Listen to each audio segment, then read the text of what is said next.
When something breaks down with a computer or your car or whatever gadget you're working with, there's usually a list, a troubleshooting list of things you look at that can help you work through it. You try what's on the list, and usually one of those is the solution for whatever's going on with the gadget you're working with. Relationships are kind of that way. Overall, when something happens in a relationship, although it's a specific problem, there are three troubleshooting mechanisms that you can go to. And the problem with these three is that when couples do happen to stumble on them, they don't stay in them and they don't make a space, or they don't take the time to really reflect on these, because unlike a computer, relationships are more complicated. And what happens is, when you troubleshoot with a relationship, it usually means taking responsibility on your part to kind of go through and have the awareness and the ability to journal when things come up, so you can recognize patterns that happen. So here are the three that I'm going to give you. The first is, know your sensitivities.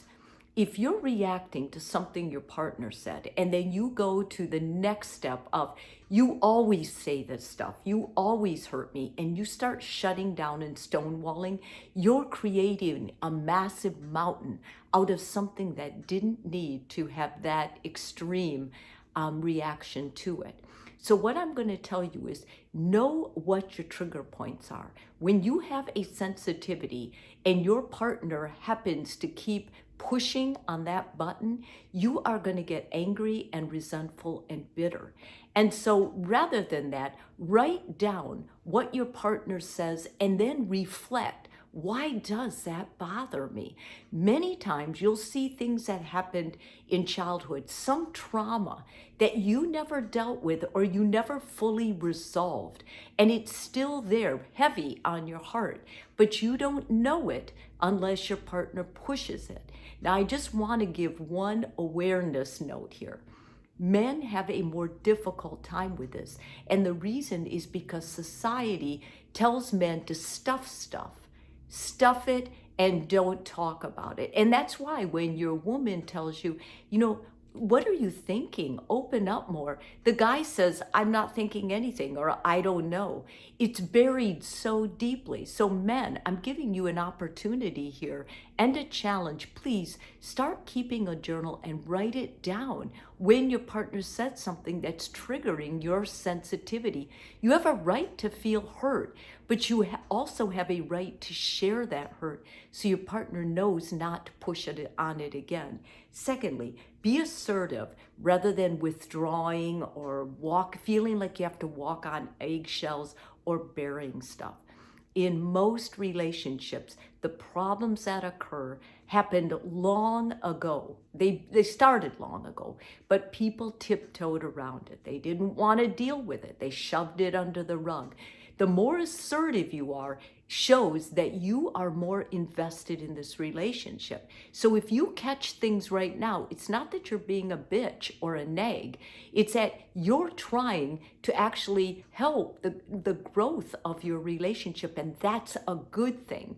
So take ownership of this relationship and start stepping up and being assertive with what you feel at the time you feel it. Lastly, realize it's not all about you. When something happens in relationships, the majority of the time, what we're actually doing is we're coping with each other's reactions. When you get married, you love that person, but you have no idea how that person's going to react to every part of you that changes and grows. This is what makes relationships so awesome, so complicated, so incredibly exciting, is that your partner's changing, you're changing, and most of the dynamics that happen in a relationship are due to reactions of a partner's coping mechanisms. So if we were to share that more with our couples before they get married, listen, how are you going to react to the way they cope with something? Do they wallow? Do they have pity parties? Do they have times when they stonewall? Do they have times when they withdraw? All of these things you have to take into account. These are three troubleshoot areas. If you're going to come to therapy, it's a good idea if you have written down these three areas and how you and your partner have discussed these and what your finding was. So going forward, please consider saving these three somewhere in your married life journal.